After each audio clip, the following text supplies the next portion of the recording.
Because we are a little bit behind schedule, I'm going to go ahead and start. Let me just get this set up. So for those of you who may already know me, you know me as Kristen Meghan, the loudmouth liberty enforcer. I am a contributor for Infowars.com, the Next News Network, and a bunch of alternative media sites. I want to tell you a little story about my previous identity. In my previous identity, I'm known as Sergeant Kristen Edwards. 2001, I didn't really know what I wanted to do with my life. And in 2001, I figured, you know what, I heard about a bunch of my friends going into the military, and it seemed like they could get their college funded and do great things defending this nation. So in 2001, I rose my right hand to the Constitution to defend and uphold. And as ignorant as I was, that Constitution was just a subject in high school history. I hadn't read it.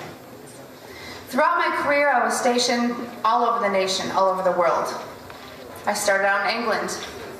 My job was in bioenvironmental engineering. For those of you who don't know what that is, if you've ever heard of OSHA, anyone heard of OSHA? Yeah. I followed the health side. So my job was to ensure that everything that the Air Force was doing, that we were tracking the exposures for all military personnel as related to what was the Air Force doing, how did it relate to health, and what was the Air Force doing and how did it relate to environmental impact. I spent almost 10 years in the Air Force. I'd love to say it was the best 10 years of my life, but I'll tell you about one day that changed my life.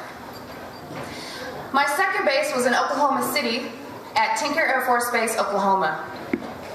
How many of you have heard about geo-engineering or chemtrails? Yeah. Yes. How many of you have heard it's a crazy loon conspiracy theory? I just want to ask you guys one question. Did I talk to any plants or walk up here backwards, or am I wearing a tinfoil hat? I'm not crazy.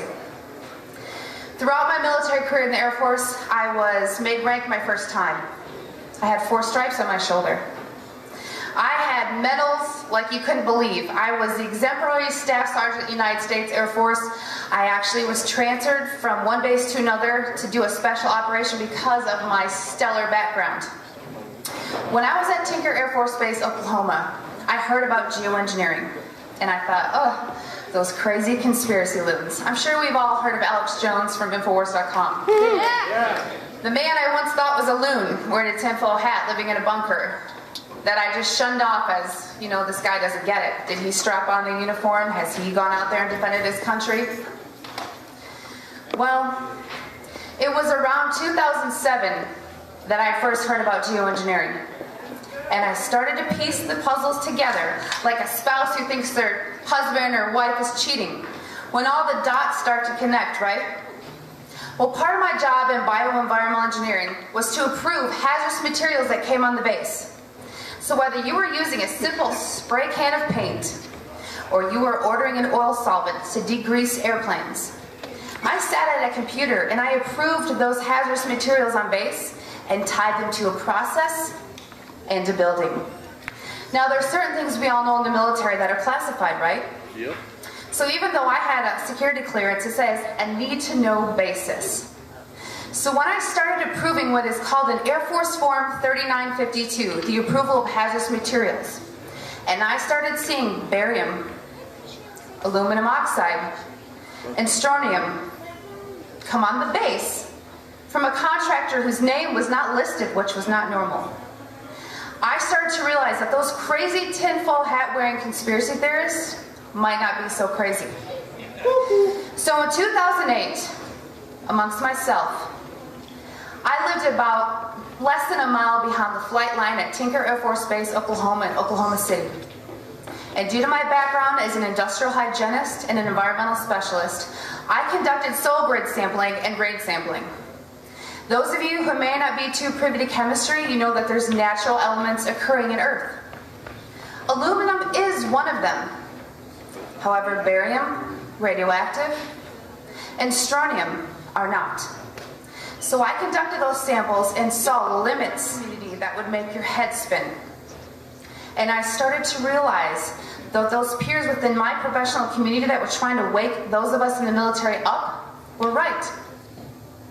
So right when I decided, I was on the fence, should I re-enlist? I was pregnant, just so you know, with my now 9-year-old daughter, Nuggie. You'll see her walking around. And I thought, wow, this is my livelihood. Do I question this? Or do I re-enlist and move forward?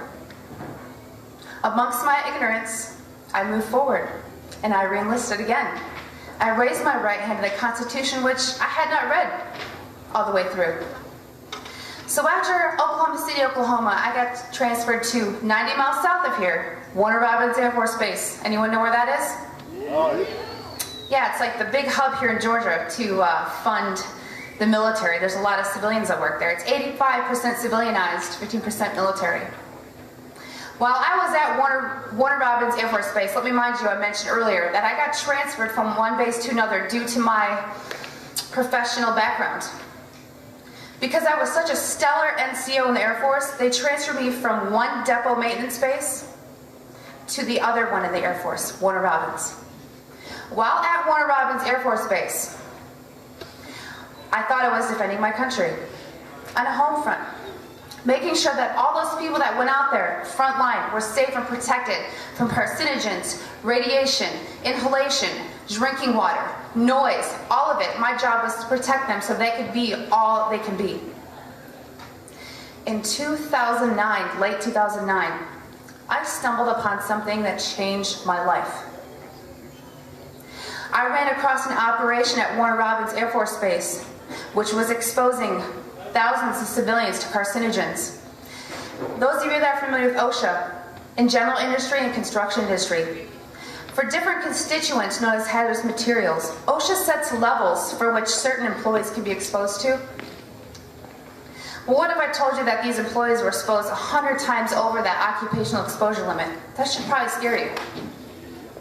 That's an acute and an immediate hazard to carcinogens. People were getting sick. People were getting cancer.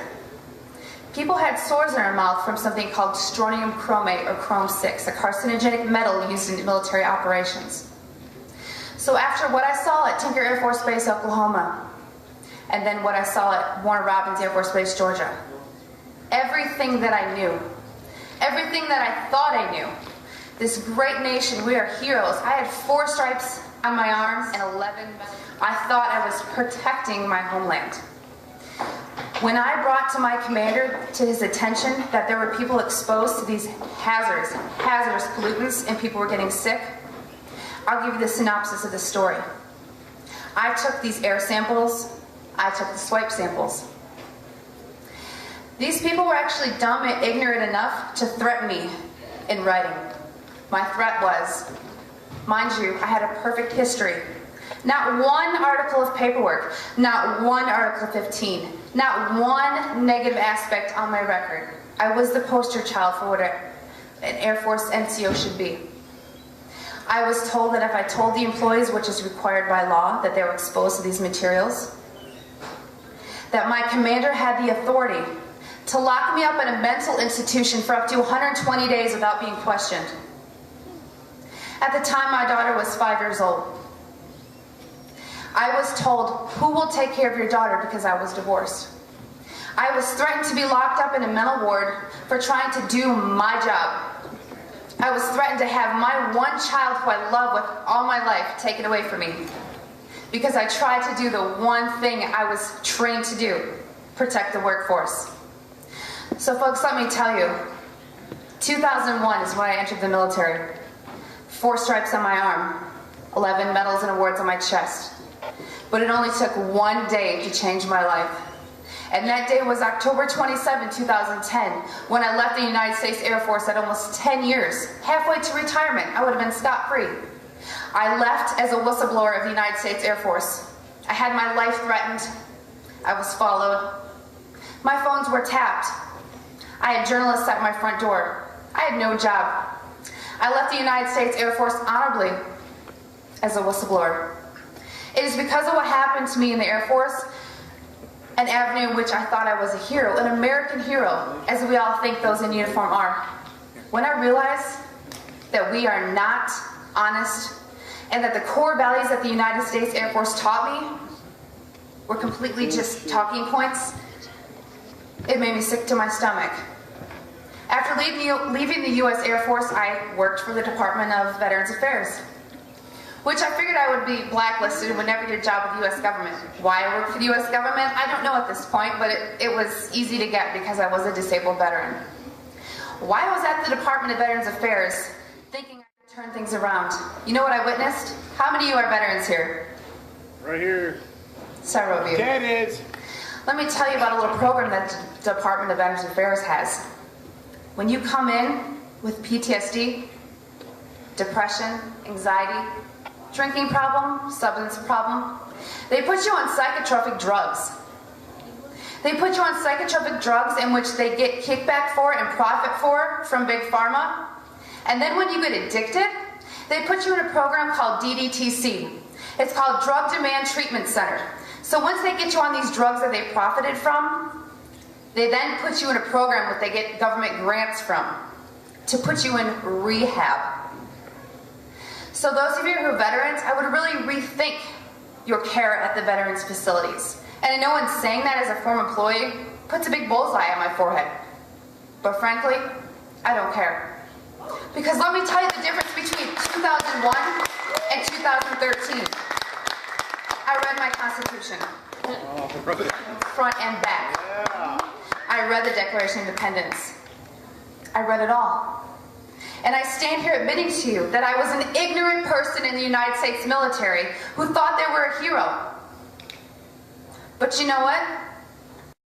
Ego, I can tell you, I consider myself a hero or an idol now.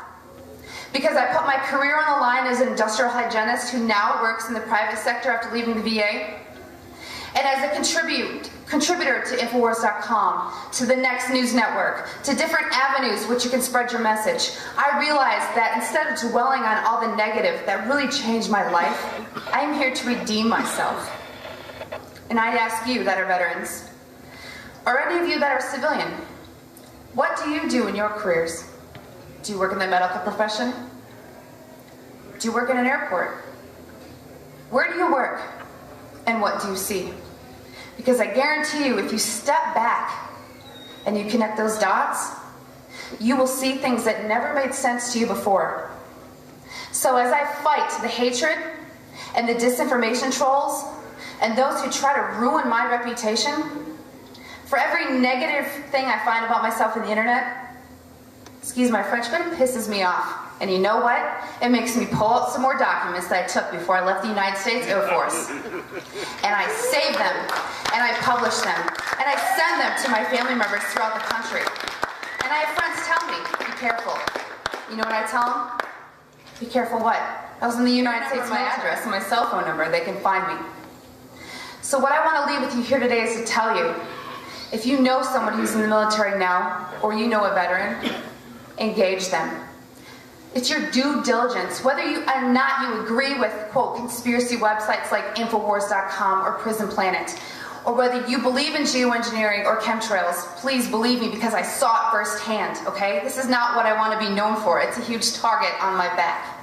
I ask you to ask those veterans in your family or those friends and ask them to rise up, as Robbie Wells says. Do your part. Defend your nation. Join Oath Keepers. Get in touch with all the alternative media outlets. Support the acts and musicians. You guys, it all matters. I have people tell me, why do you do what you do? There's nothing we can do about it. I know the TSA is unconstitutional, but what can we do about it? Well, let me tell you, I've done things about it, okay? I've shot documentaries. I've done TV shows. I have things in the works I can't even mention so that they don't get edited before they air.